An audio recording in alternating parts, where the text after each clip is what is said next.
साथियों, स्वागत है आपका हमारे यूट्यूब चैनल में। हम देख रहे हैं माटी की मूर्त रेखा चित्र। इसमें हम आज देखेंगे बुधिया नामक, जो कि इस रेखा चित्र का अंतिम यह बुधिया नामक रेखा चित्र है।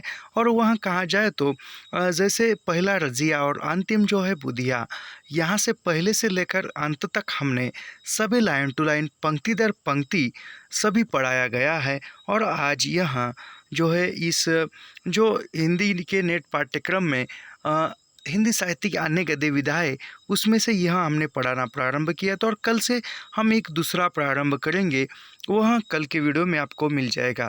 लेकिन आज जो है यह माटी की मूर्ति का एक अंतिम अंश बचा हुआ है और आज इसी पर वीडियो बनने जा रहा है।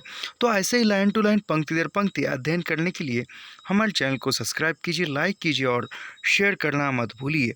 तो ऐसे ये हमने रजिया से लेकर बुधिया तक सभी लाए, बुधिया हुआ नहीं, अभी होने वाला है, लेकिन यहाँ तक जो सुभान खान है वहाँ तक सब कुछ लाइन टू लाइन, पंक्ति दर पंक्ति हो चुका है। जैसे कि आजकल नेट एनटीए सूक्ष्मता के साथ प्रश्न पूछ रहा है, उन्हीं के अनुकूल हम भी पढ़ाई कर रहे हैं, अध्ययन कर रहे हैं। तो बढ़ते हैं आज की वीडियो की तरफ।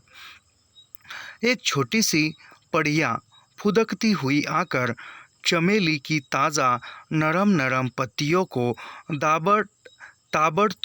ताबड़तोड़ नोचने और चबाने लगी। यानी एक छोटी सी जो लड़की है वह फुदकती हुई या उत्साह से उछल कूद करती हुई आती है और जो चमेली की जो पत्तियां होती है उस पत्ता जल्द से ताबड़तोड़ यानी जल्द से तोड़ लेती है और उसको चबाती है मुंह में डालकर। उस दिन तक मुझ में वह कलात्मक प्रवृत्ति नहीं जगी थी कि उस नन्हे खूबसूरत जानवर का वह पुदकना अपने लंबे कानों तक फटफटाते हुए पत्तियों का वह नोचना, यानी वह लेखक को पता नहीं था कि उस जानवर का एक वह इतनी जल्दी आना और फिर वह फुदक कर आना या उछल कूद करते हुए आना और पत्तियों को तोड़ना और उसको चबाना, यह लेखक को उतना कुछ पता नहीं था। फिर चौकन्नी आंखों से इधर उधर देखते हुए लगातार मुंह चलाना और जब तब शायद माँ की याद में मैं चिल्ला उठना। मैं विमुक्त होकर देखता, सुनता, कहता, यानी फिर वह एकदम खाते उदक पुदक करना और एकदम वह माँ की याद आना और फिर वह चिल्लाना मैं कर, जैसे बकरी का बच्चा। तो वह चिल्लाना और फिर वह विस्मय से विमुक्त होकर देखना, सुनना, यहाँ वहाँ देखना और सुनना माँ की आवाज़। उस दिन तो सबसे बड़ी ममता थी उस चमेली पर जिसकी कलम मैं दूर के गांव से लाया था। यानी वह एक दिन जो लेखक कहते हैं कि एक दिन तो कमाल हो गया, चमेली की कलम, यानी जो छोटा सा पौधा होता है, यानी उसके कहा जाए तो जड़ दूसरे पौधे की होती है, छोटा सा जो तरु होता है वह दूसरे इसका होता है और उसके जो बूंदा होता है छोटा सा उसके बाजू में या दूसरे एक अच्छे से पौधे की थोड़ा सा ऐसे कट लगाकर उसमें एक वह जो पेड़ लगाना चाहते हैं उसका एक छोटा सा भाग तोड़कर लगा दिया जा सकता है और फिर वहीं से वह नए पौधों का अंकुरित हो जाता है और वहीं से वह नया पौधा बनने लगता है। उसको कलम कहते हैं। ये एक वैज्ञानिक प्रक्रिया है। तो वह उस प्रकार से लेखक ने वह चमेली का पौधे की कलम लाए थे और बड़े दूर से लाए थे, जिसे मैंने अपने हाथों रोपा और सींचा था और जिसकी एक एक पत्ती निकलते देखकर मैं फूला नहीं समझता। यानी लेखक ने वह चमेली नामक जो फूलों का पौधा होता है उस पौधे को लगाया था और उस पौधे को लगाकर रोपा था, यानी खुद लेखक ने लगाया था, सींचा था, यानी पानी डाला था और उसमें से कुछ पत्ते निकल रहे थे और वो बड़ा हो रहा था और वो लेखक देखकर खुश हो रहे थे। इस छोटी सी दुष्ट पटिया ने सब सत्यानाश में मिला दिया। मैं गुस्से में चूर उसे मारने दौड़ा, वह हिरन के बच्चे सी छलांग लेती भागी। यानी एक दिन जो है वह पट्टिया यानी जो बकरी और बकरा, यानी बकरी होती है जो बड़ी, वो बकरी यानी बकरा, जो बकरा होता है उसको बकरा कहता है और जो बच्ची होती है यानी स्त्रीलिंगी होती है बकरी, बकरियों में उसको पटिया यानी वो छोटी सी, मराठी में उसको पाट कहते हैं और वह हिंदी में पटिया कहते हैं। और उसने वह चमेली का पौधा खाया और लेखक को गुस्सा आया। फिर वो लेखक उसको मारने के लिए दौड़ते हैं और वह हिरन का बच्चा जैसा छलांग लगाकर भागता है उसी प्रकार वह भागता है। एक बचपन में वह बकरी के बच्चे बहुत अच्छे लगते, बहुत अच्छा, क्योंकि हमारे घर में थे। मैं पीछे लगा यानी लेखक उसके पीछे भागे। मत मारिए बाबू, यह बुधिया थी। बुधिया एक छोटी सी बच्ची, 7-8 साल से ज़्यादा की क्या होगी। यानी वह बुधिया जो है एक बच्ची है और वह छोटी सी बच्ची है और वो 7-8 साल की होगी। उसके आगे क्यों क्यों भाग रहे हैं बेचारी, क्या जाने कि ऐसे वो कोई कर रहा है। कमरे में एक रंगे की घंडू की लपेटे जिसमें कितने पैबंद लगे थे और जो मुश्किल से उसके घुटने के नीचे पहुंची थी। यानी वह देख रही थी कि कमरे से आवाज़ आ रही है और वो घुटने तक उसने जो कपड़े पहने हुए थे, समूचा शरीर नंग धड़ंग, गर्दन गुबार से भरा, सांवले चेहरे पर काले बालों की लटें बिखरी जिनमें जिनमें धूल तो साफ थी और जूह भी जरूर रही होगी। एक नाक से पीला नेटा निकला। यानी वह कहते हैं कि वह उनका रंग जो था सांवला था और उसके बाल जो थे वह काले बिखरे थे और वह उसके नाक से जो गंदा होता है वह निकला था पीले रंग का, जिसे वह बार बार सिकुड़ने की कोशिश करती। उसकी बोली सुन, शायद यह सूरत देखकर भी इच्छा हुई एक थप्पड़ अभी उसके गाल पर जड़ दूँ। यानी वो बोल रही थी और उसके जो नाक में जो वो पीला पदार्थ द्रव आ रहा है और वो निकलने के प्रयास कर ली कि लेखक को गुस्सा आता है और वो उसके कान के नीचे मार दूँ, ऐसे लेखक को लगता है कि उसके पैर के नीचे जो नज़र पड़ी तो ध्यान उस ओर बढ़ गया और मेरा लड़कपन का वह मन वही जा उलझा। यानी उसके पैरों की तरफ लेखक ने देखा और लेखक भी उस बचपने में खो गए। अरे तूने यह क्या बना रखा है? मैं नज़दीक बढ़कर देखने लगा। यानी वह लेखक कहती कि तुमने यह क्या बना रखा है, ऐसे बना रखा है। यह देखने के लिए लेखक उसके नज़दीक जाके गए। जब भी उसके मन में घृणा थी, जो भी गुस्सा था वह भूल गए। देखा निकट के पोखरे से गीली चिकनी मिट्टी लाकर वह तरह तरह के खिलौने बनाए हुए हैं। यानी उस लड़की ने जो वह उसके नज़दीक से वह जो गीली मिट्टी है वह गीली मिट्टी लाकर उसके खिलौने बनाए। बचपन में हम भी बनाया करते थे और बहुत से लोग बचपन अभी वह दिन गए हैं, सिर्फ उन दिनों की यादें ही बची है। तो उन्हीं यादों में लेखक फिर उस यादों को उजाला देने का काम करते हैं कि उस लड़की ने वह गीली मिट्टी लाया था, लाकर उसके खिलौने बनाए थे छोटे छोटे तरह तरह के। खेत में सरसों, चना, बटर वगैरह के फूल लाकर उन खिलौनों को खूब सजा रखा है उसने। यानी खेत खलियानों में सरसों थे, चना थे, बटर वगैरह थे जो थे, उन पर फूल आए थे और उन चने के, सरसों के, बटर के फूल लाकर उस खिलौनों को उस लड़की ने सजाया था। खिलौनों को खास शक्ल तो थी नहीं, हाँ आदमी के से आकार जो रंग बिरंगे फूलों से सजे होने के कारण ज़रूर ही भले दिखते थे। यानी खुद आकार नहीं था, कुछ शक्ल नहीं थी, यानी सूरत इंसानों की जैसी नहीं थी, लेकिन उस खिलौने की बनावट जो थी वह आदमी की जैसी, इंसान की जैसी थी और उस पर वह रंगे बिरंगे फूलों की सजावट थे तो वह अच्छे दिखते थे। मैंने पूछा यह क्या है? वह कुछ शर्माई। यानी लेखक ने पूछा कि यह क्या है? फिर यह सुनकर वह जो है बुधिया वह शर्मा जाती है। आप मारिएगा नहीं तो न तो बताओ। यानी लेखक को वो कहती है कि आप नहीं मारेंगे तो मैं बताती हूँ। आज पीटता ज़रूर लेकिन माफ़ कर दिया। वह मुस्कुरा रही थी। यानी लेखक कहती कि मैं तुम्हें पीटता ज़रूर यानी मारता ज़रूर लेकिन आप माफ़ कर दिया, और वह मुस्कुराती है। फिर बैठी है ना, उस गंदगी में मैं क्यों बैठने लगा, झुककर देखने लगा। उसने शुरू किया। यानी वह उस गंदगी में लेखक क्यों बैठे पता नहीं चला और वह फिर देखा तो वह शुरू करने लगे। यानी यह कौन कौन से खिलौने हैं यह वो बताना शुरू कर दिए। यह है दूल्हा, सिर पर मोर, सरसों के फूल की और इशारा करती बसंती मोर। यानी वह कहती है कि वह एक खिलौना दिखाती हुई यह है दूल्हा, और जिसके सिर पर जो ऐसे मोर की तरह वो ये होता है तो वह सर मोर यानी वो मोर की तरह लगाया, उसकी जो टोपी होती है, उसका जो मुकुट होता है, पगड़ी होती है दूल्हे की, तो उसमें वह सरसों के फूल लगाते हुए कहती है, यह है दूल्हा, और इस सरसों के फूल की ओर इशारा करती हुई कहती कि बसंती मोर। यह है दुल्हन, कैसी भली चुनरी मटर चने के फूलों की, यानी वो कहती कि यह है दुल्हे, दूसरे खिलौना दिखाती हुई कहती कि यह है दुल्हन, इसमें जो है जो बटर के जो फूल है उसकी चुनरी बनाई हुई है, इनकी होगी शादी, यानी उस दूल्हे की और उस दुल्हन की होगी शादी। खूब बजेंगे बाजे, यानी खूब बजेंगे बाजे। 2-3 बार उसने पेट पीटा, फिर मुँह से टी सीटी दी, ढोल भी शहनाई भी, यानी वह मुँह से ही ढोल शहनाई का आवाज़ निकालती है। यह है कोहबर, घर धूल से चौकोर घेर कर बनाया, यानी यह कहती कि यह है घर जो मैंने बनाया हुआ है।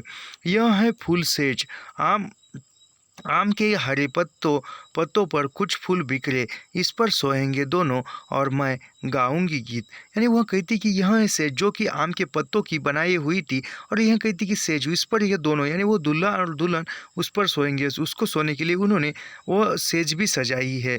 वहाँ कुछ गुनगुनाने लगी और मैं गाती, ऐसा वो कहती है, और उसमें वह कुछ गुनगुनाने लगती है, गाती झूमती कुछ देर तल्लीन, यानी कुछ देर गाती झूमती तल्लीन हो गई थी, और फिर मैं देख सुना किया, फिर मेरा अपनी अपनी चमेली की ओर गया, दौड़कर एक एक पत्ती गिनता, अफसोस करता, पटिया को जिंदा चबाने की कसमें खाता, बुधिया को गालियाँ देता, यानी वह कहता है कि तो वह जो बुधिया जो है वह गा रही है, गुनगुना रही है, उसमें ही वह मस्त है, तल्लीन होकर अपना खेल खेल रही है, और लेखक वहाँ बैठे हैं और कहते हैं कि पर लेखक देखा सुनगा करके, फिर लेखक को ध्यान आता है कि जो चमेली के जो पत्ते हैं वह तोड़े हुए, वह पत्तों को गिनता है, अफसोस करता है, और उस पटिया को जिंदा चबाने की कसमें खाता है, उस पटिया को मारने की या जिंदा चबाने की या भगाने की कसमें खाता है लेखक,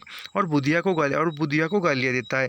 मालिक ज़रा घास में हाथ लगा दीजिए, यानी वो कहती कि मालिक ज़रा उस घास में हाथ लगा दीजिए ना, सिर नीचा किए, फिर बात पर तर्क वितर्क करता, मैं गांव से उतरी उस सड़क पर शाम को हवाखोरी कर रहा था कि यह आवाज़ सुन सिर उठाकर देखा, यानी वह लेखक गांव के बाहर सड़कों पर घूम रहे थे, तभी गांव की ओर जाती हुई सड़क से तभी हवाखोर यानी लेखक घूम रहे थे, और घूमते हुए किसी ने आवाज़ दिया कि सिर नीचे, आवाज़ दिया, और वह आवाज़ सुनकर लेखक ने क्या सुना, मालिक ज़रा घास में हाथ लगा दीजिए न, यह सुना, और वह सुनकर लेखक ने अपना जो सिर है, गर्दन है, वह ऊपर उठाकर देखा। झुटपुटा हो चला था, सड़क के नीचे खेत में एक युवती सी खड़ी मालूम हुई, यानी वह लेखक देखते हैं तो सड़क के नीचे खेत में एक युवती सी मालूम हुई, यानी कि युवती सी खड़ी हुई दिखी। घास का गट्ठर उसके पैर के नीचे बगल में पड़ा था, यानी जो घास का जो गट्ठर है वह उसको उठाया नहीं जा रहा था, वजनदार था, तो वह लेखक को आवाज़ लगाया, और वह उसके पैरों के जहाँ पर खड़ी थी उसके ही बगल में पड़ा था या रखा था। मैं झल्ला उठा, उसकी शोखी पर क्रोध आया, मैं आप शहरी आदमी हूँ, यानी वह लेखक जो है गुस्सा हुआ और उसके शोखी पर क्रोध आया, नहीं उसने लेखक को कहा और लेखक को गुस्सा आया, और वह लेखक कहते हैं कि आप मैं शहरी आदमी हूँ, यानी शहरी आदमी हूँ तो मैं घास उठाने का ये काम मैं कैसे कर सकता हूँ, ऐसा उनको लेखक को लगता है। और एक शहर के आदमी की एक सोच भी ऐसी ही होती है कि जो घास उठाने या वह ऐसे छोटी कामें वो करना पसंद नहीं करता, जैसे कि खेत खलियानों के। साफ कपड़े पहनता, गवई के लोगों की गंदगी से दूर रहने की कोशिश करता है, यानी वो कहता है कि मैं साफ़ सुथरे कपड़े पहनता हूँ, जो गवई जो गांव के जो लोग हैं, खेत खलियानों के जो लोग हैं, उनसे दूर रहने की कोशिश करता हूँ। फिर मैं घसहारा चरवाहा थोड़े हूँ, जो घास के गट्टे उठाता फिरूँ। लेखक सोच रहे हो कि मैं चरवाहा या घसहरा या घास काटने वाला या चरवाहा थोड़े ही हूँ कि मैं घास के गट्टे उठाता फिरूँ या उसकी मदद करूँ। गांव में ऐसा कौन है जो मुझसे ऐसा कहने की ज़रूरत करे। यानी लेखक सोचते हैं कि सभी को पता है कि मैं तो शहर में रहता हूँ तो गांव में ऐसा कौन है जो मुझे यह पूछ रहा है कि पूछ रहा है कि यह ज़रा गट्टर उठाइए। लेकिन देखिए इसे जिसने, यानी वो कहते हैं कि देखिए जिसमें उठा दीजिए ने। फिर आवाज़ आई कि उठा दीजिए ने। मैंने घूरकर उसके चेहरे को देखा, आकृति और आवाज़ में तारतम्य बिटलाया। अरे यह तो बुधिया है, जवान हो गई, इतनी जवान, इतनी जल्दी। यानी वह देखते हैं निकट जाकर तो वह कहते हैं कि अरे यह तो वो बुधिया है जो बचपन में वह मिट्टी के खिलौने बनाकर दूल्हा दुल्हन बनाकर खेलती थी। और वह कहती कि आप जवान बड़ी हो गई है, इतनी बड़ी हो गई है, ऐसे वह लेकर कहते हैं। इधर उधर देखा, कोई नहीं, शाम हो रही है, बेचारी को कौन उठा देगा।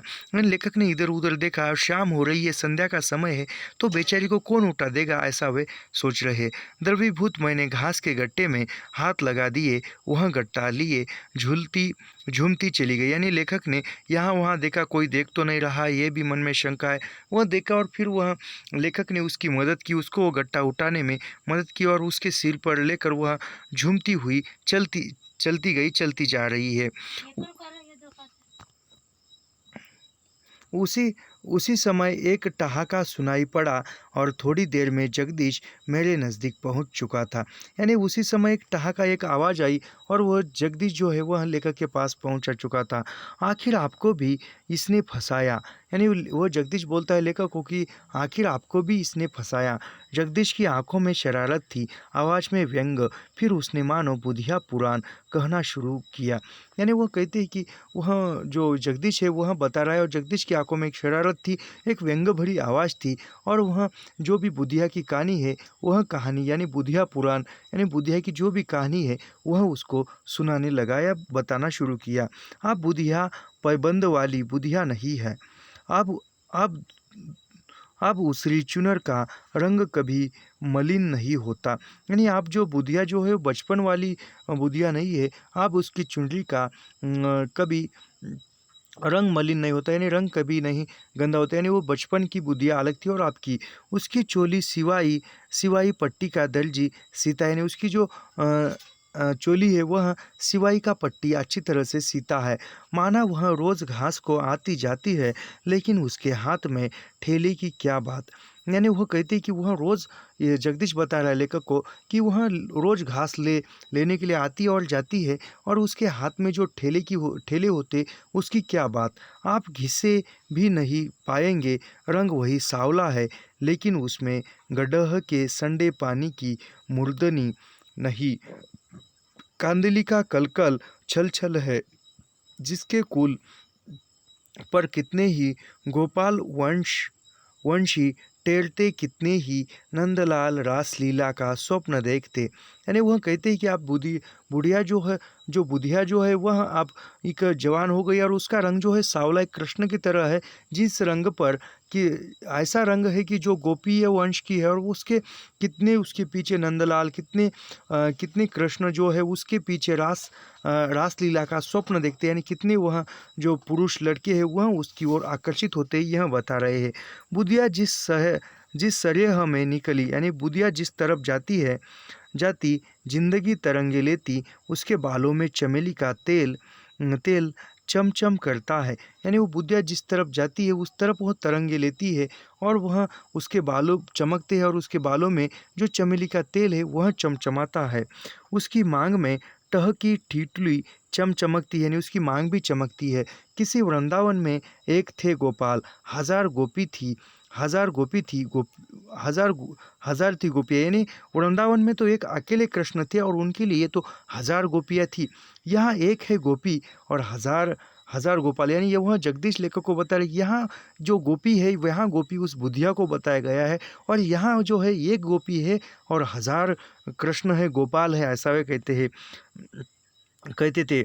इन गोपालों को एक ही नात में नात कर नचाने में बुधिया को जो मज़ा आता, वह उस गोपाल को सहस्त्र फन कालिया को नाथने और उसके फन पर नाचने में कहाँ मिला होगा।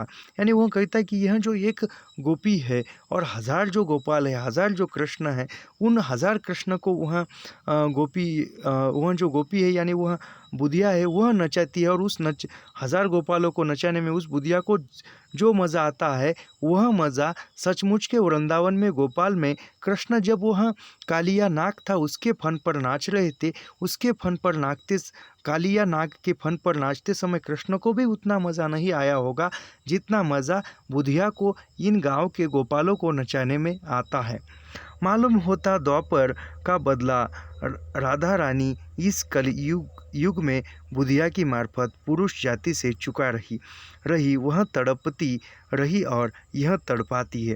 यानी वह जगदीश वो दूसरा प्रसंग बताते हैं मथुरा का या द्वापर में जब वो राधा रानी पर पुरुषों में वह अन्याय अत्याचार किया था तो उसका बदला जो है वह एक द्वापर जो राधा रानी है कल युग में बुधिया की मार्फत इन सभी पुरुष जाति से बदला चुका रही या बदला ले रही है। उस समय में राधा रानी तड़पी थी और इस समय यह बुधिया जो है इन गोपालों को तड़पा रही है, इन पुरुषों को, इन लड़कियों को तड़पा रही है। उफ अनर्थ! मेरा सदाचार प्रवण हृदय चिल्ला रहा था और मैं सिर नीचा किए उस अंधेरे में घर की ओर लौट रहा था। यानी यह सुनकर लेखक कहती उफ अनर्थ, यह कैसा अनर्थ, ऐसा कहते हैं। और लेखक जो है सदाचार वह प्रवण हृदय चिल्ला उठ रहे थे और वह धीरे धीरे अंधेरा हो रहा था तो वह घर की तरफ लौट रहे थे। जगदीश ने दूसरी राह पकड़ी थी। थोड़ी दूर जाने पर गांव के नज़दीक पहुंचते पहुंचते मुझे ऐसा लगा कि मेरी बगल से ऐसे जैसे शरीर छूता हुआ कोई सन्न से निकल गया। यानी वह जगदीश जो है दूसरी तरफ से उसके घर की तरफ जा रहे हैं और लेखक भी जा रहे हैं धीरे धीरे। और फिर गांव के नज़दीक जाते ही लेखक को एक ऐसा महसूस होता है कि उनके बगल से या उनके बाजू से कोई शरीर जो है एक छूता सा हुआ गया, एक सन्नस निकल गया, ऐसा लेखक को महसूस होता है। मेरी गर्दन आपसे आप पीछे मुड़ी, यानी लेखक की गर्दन जो है कुछ पीछे मुड़ी, कुछ महसूस हुआ। साफ कीजिए, यह दूसरा कसूर हुआ। वह ठिठक कर खड़ी हुई बोली, यानी दूसरा वह आवाज़ आया कि साफ कीजिए, यह दूसरा कसूर हुआ। ऐसा वह ठिठक कर खड़ी हुई और बोली। वह बुधिया थी, फिर वह बुधिया थी। मैं जेल उठा, बदमाश बदचलन सुनकर सहम ने सकुच जाने के बदले वह ठठाकर हंस पड़ी और निधड़क नज़दीक आकर कहने लगी। यानी लेखक कहते कि लेखक जल उठते हैं और गुस्सा हो जाते हैं और कहते कि बदमाश बदचलन, ऐसे वह बोलते हैं। और वह सुनकर यानी सकुचाने के बजाय, झिझकने के बजाय या शर्माने के बजाय वह ठिठक कर हंस पड़ती है और हंसकर निडर होकर नज़दीक आती है लेखक से और कहती है, बाबू याद है मेरी पटिया आपकी चमेली चढ़ गई थी। यानी वो कहती है कि आपको याद है मेरी जो पटिया है वह आपकी चमेली चढ़ गई थी, यानी आपकी जो चमेली है मेरी पटिया ने खाई थी। अंधेरे में भी बत्ती सी चमक उठी, यानी अंधेरे में भी उस बुधिया के दांत जो है चमक रहे थे। बदमाश भाग चल, यानी लेखक कहते कि बदमाश भाग चल। निसंदेह उस समय मेरा चेहरा लाल अंगार बन रहा होगा। यानी लेखक को गुस्सा आ रहा था और गुस्से से उस लेखक का चेहरा लाल हो गया था।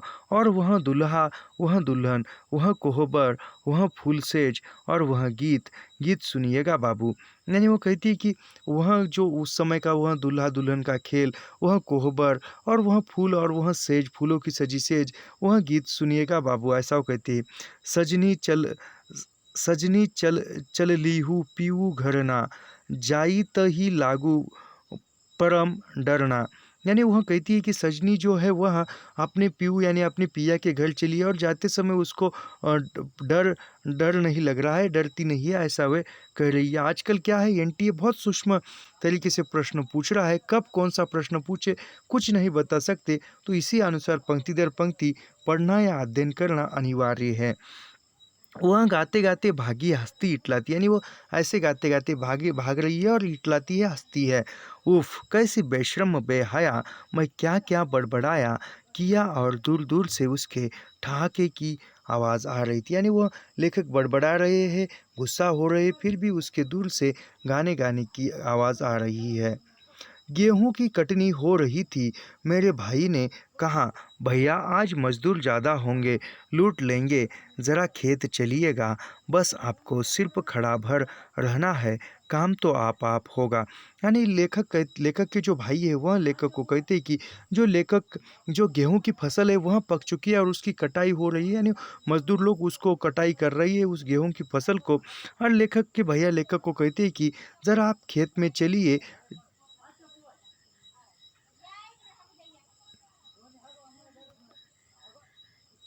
आप चलिए चलिए, आपको सिर्फ वहाँ खड़ा खड़ा ही रहना है, कोई काम नहीं करना है, ऐसा वो बताते हैं। खुर में जो कही बची बचाई किसानी वृत्ति है, उसने उसने नए काम के नए अनुभव के कौतूहल से मिलकर मुझे खेत में ला खड़ा। यानी जो भी उस भाई में किसानी यानी खेत का काम करने की जो भी वृत्ति है, उसके अनुभव वहाँ खेत में आकर कौतूहल से मिलकर मुझे खेत में ला यानी बताकर खेत में लाकर खड़ा किया।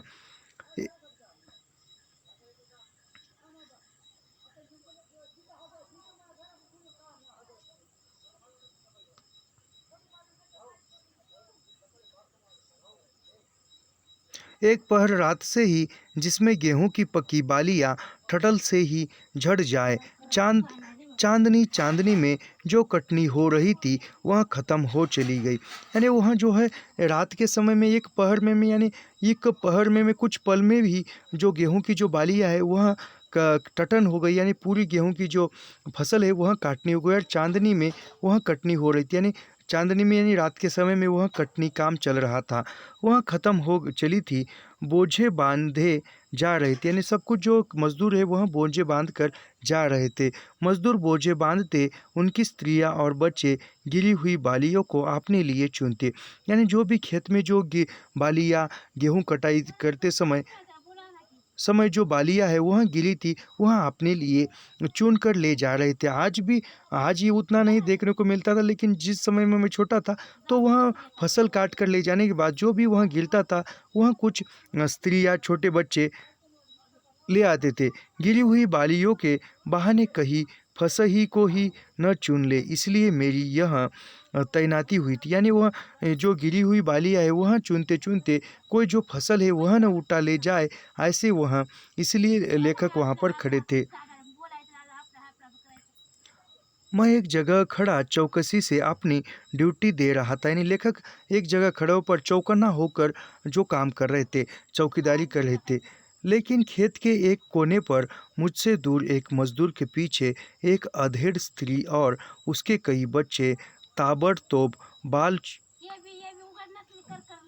बाल चुन रहे और मैं कहूँ कुछ पाउल प्ले कर रहे। यानी वह लेखक जो है वह चौकनी कर ड्यूटी कर रहे थे और वह ड्यूटी करते समय खेत के कोने पर एक मजदूर स्त्री और एक आधेड़ रूप में एक स्त्री उस मजदूर स्त्री दिखाई देती है और कुछ बच्चे दिखाई देते हैं। ये कौन औरत है, तू क्या कर रही है? यानी लेखक पूछते कि ये कौन सी औरत है, कौन औरत है, यानी तू कौन स्त्री है और तू क्या कर रही है? मेरी ऊंची आवाज़ को औरत ने जैसे सुनकर भी नहीं सुना। हाँ, उसका मर्द शायद उसे डांट रहा था, ऐसे लगा। यानी वह उस स्त्री ने लेखक की आवाज़ सुनकर अनसुनी की और ऐसा लग रहा था लेखक को उसका जो मर्द है यानी उसका जो पति है उसको डांट रहा था, ऐसा लेखक को लगा। एक बार, दो बार, तीन बार अपनी अवज्ञा देख गुस्से में चूर मैं उस ओर बढ़ा। यानी वह एक दो बार ऐसी आवाज़ आई, फिर लेखक को गुस्सा आया और लेखक जिस जिस दिशा में स्त्री खड़ी थी उसी दिशा में लेखक चल गए।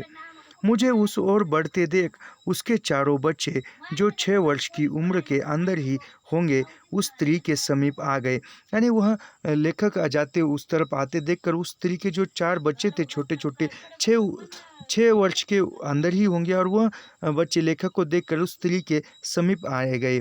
छोटे ने जो 1.5 वर्ष का होगा होगा गुट्टू कर उसके पैर पकड़ लिए। कुछ अलग ही से मैंने डांटा। यानी वह पैर पकड़े और उस छोटे ने और लेखक ने कुछ अलग अंदाज में डांटा। तू क्या कर रही है रे? यानी लेखक कहते उस स्त्री को कि तू क्या कर रही है रे? हाथ से चुनने का काम जारी रखते हुए ही झुके झुके उसने मुँह फेर कर मेरी ओर देखा और बोली, सलाम बाबू। यानी वह झुक कर ही वह जो बालियाँ है गिरी हुई वह चुन रही है और जो वह लेखक की ओर घूमकर बोलती है कि सलाम बाबू। ऐसे ये ये यह कौन? अरे बुधिया, यानी वो कहती कि लेखक बोलते कि यह कौन है, ऐसे लेखक को प्रश्न होता है और फिर बोलते कि अरे यह तो बुधिया है, यह बुधिया है जो कभी खड्डू की पहने थी, कभी जिसकी चुनर चुनर नहीं मलिन होती थी। उफ, यह क्या, यानी वह जो वह बचपन की जो बुधिया थी उस वह कभी थी और वह जिसकी चुनर कभी मलिन नहीं होती थी, और आप यह स्थिति क्या आई है। उसका वह बचपन, उसकी वह जवानी, और यह हाँ बुढ़ापा ही तो, यानी वह उसकी जवानी कैसी थी, उसका बचपन कैसा था, और यह कैसा, यानी बुढ़ापा। फटा कपड़ा, चोली का नाम नहीं, बाल बिखरे, चेहरा सूखा, गालों के गड्ढे, आंखों के कोटर, यानी वह उसका बुढ़ापा कैसा है, फटी चोली है, फटा कपड़ा है, बिखरे हुए बाल है, और सूखा सूखा चेहरा है, और गालों के गड्ढे है, आंख के कोटर, यानी आंखों के नीचे भी वह गड्ढे पड़ गए हैं।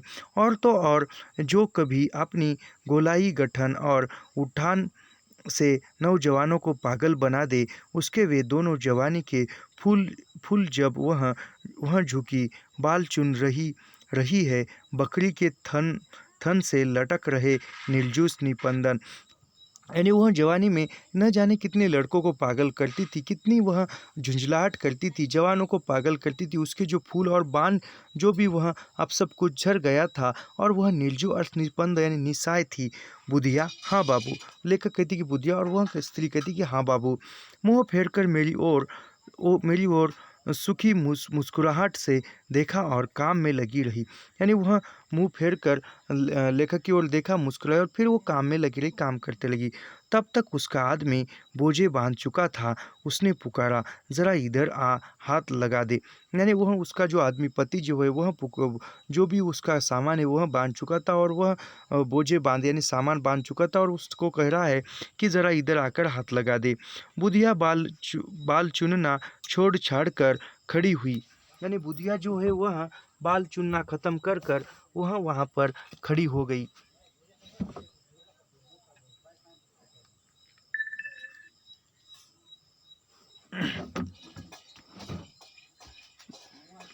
मैंने उसके तन कर खड़ा होते ही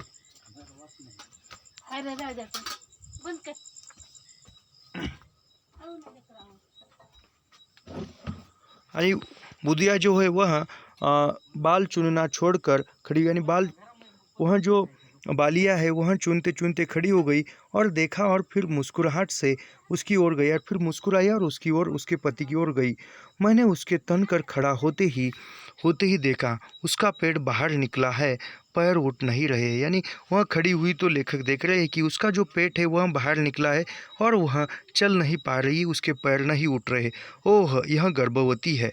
तू ठहर तू ठहर, मैं बोझा उठाए देता हूँ, मैंने कहा। नहीं, लेखक ने कहते हैं कि लेखक को पेट बाहर निकला होकर देख कर कहती कि यह तो गर्भवती है, और उसको कहती कि तू ठहर, मैं बोझा उठाए देता हूँ, मैंने कहा। नहीं, लेखक ने कहा, ना बाबू, आपसे बोझ उठाने को नहीं कहूँगी, आप नाराज़ हो जाते। यानी वो लेखक को कहती है कि बुधिया, आपसे मैं वह बोझ जो है वह उठाने को नहीं कहूँगी, आप नाराज़ हो जाते हैं। उसके आगे के दो दांत अजीब करुणा बरसाते चमक पड़े, यानी ऐसे बोलते हुए जो बुधिया के जो सामने के जो दांत है वह एक अजब सी करुणा दिखाते हुए चमक पड़े। मुझे धक्का सा लगा, पुरानी बात याद आ गई, वह संध्या, वह घास का गट्ठर, बुधिया का निवेदन, जगदीश का व्यंग, मेरी मेरी बौखलाहट, उसका पागलपन, यानी वह उस समय की बात याद आ गई जिस समय वह गट्ठर उठाने के लिए लेखक गए थे, और उसकी जो बातें थी, उसका जो निवेदन था कि वह घास का गट्ठर उठाने की, और जगदीश जो व्यंग करते हुए बात बता रहा था, और वह मेरी यानी लेखक की झुंझलाहट और उसका पागलपन, वह सब कुछ उसको याद आ रहा था। उसी समय उसका छोटा बच्चा रो उठा, वह उसकी ओर लपकी, और मैं सीधे उसके आदमी के पास पहुंचा, यानी तभी वह उस बुधिया का छोटा सा बच्चा रो पड़ा, और लेखक वह जो है वह बुधिया उस छोटे के बच्चे की तरफ गई, और लेखक है उसके आदमी की तरफ गया। वह उसकी आदमी के पास पहुंचा, बोझा उठा दिया। वह हट्टा कट्टा जवान बोझा लेता झूमता चलता बना, यानी वह बोझा उठा देने के बाद जो हट्टा कट्टा उसका पति था वह लेकर झूमते हुए चला गया।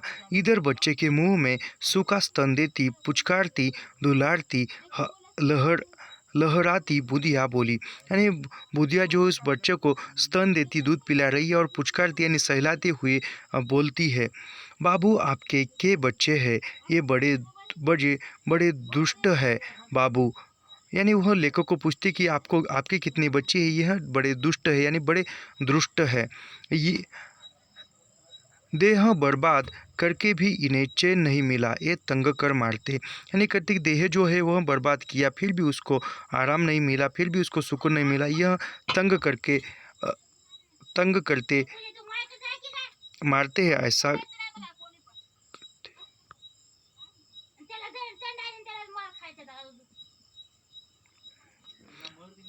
बाकी 3 बच्चे भी उससे सटे गए, यानी बाकी 3 बच्चे थे वह भी उसके पास थे और पेट में 5वां बच्चा था। एक की देह पर हाथ फेरती, एक की पीठ ठोकती, एक पर आंखों से ही प्यार उड़ेलती, गोद के बच्चे को थपथपाती। इस स्थिति में ही मस्त वह क्या क्या मुझसे बकती रही। यानी वह जो बच्चे है उसको सहलाती सहलाती स्नेह करती और जो पेट में है उसको भी सहलाती और वह थपथपाती और लेखक से बातें करती रही। मैं एकटक उसकी ओर देखता रहा, आंखें उसकी ओर देखती, दिमाग अपना काम किए जाता है। यानी वह लेखक उसकी ओर देखता है, वह लेखक की ओर देखती है, दोनों एक दूसरे के काम, दिमाग जो है अपना अपना काम करते जा रहे। हाँ, बरसात बीत गई, बाढ़ खत्म हो गई, आप नदी अपनी धारा में है, शांत गति से बहती। यानी बरसात बीत चुकी है, बरसात खत्म हो चुकी है, बाढ़ जो आई थी बरसात में वह भी जा चुकी है और नदी भी अब शांत है, शांत गति से बह रही है। न बाढ़ है न हाहाकार, कीचड़ और खरपाता का नाम निशान नहीं, शांत निस्तब्ध गंगा। यानी वह अब कोई नहीं है, बारिश खत्म हो गई, जो बाढ़ आई थी वह भी गई है, न कीचड़ है, सब कुछ सूख गया है, न कीचड़ है न खरपात यानी जो घास होता है, जो फसलों को नाश करने के लिए फसलों के अंदर जो घास निकलता है उसको खरपात कहा जाता है। और ना ही खरपात के निशान, ना कोई घास है न गए, और बिल्कुल सभी शांत है, निस्तब्ध है, निस्तब्ध गंगा होकर बह रही है। मेरे सामने महान मातृत्व है, वंदनीय आचरण। यानी लेखक के सामने वह महान आदरणीय बैठा हुआ है और वह वंदनीय पूजनीय है, पूजने योग्य है, प्रणाम करने योग्य है, ऐसा लेखक कहते हैं।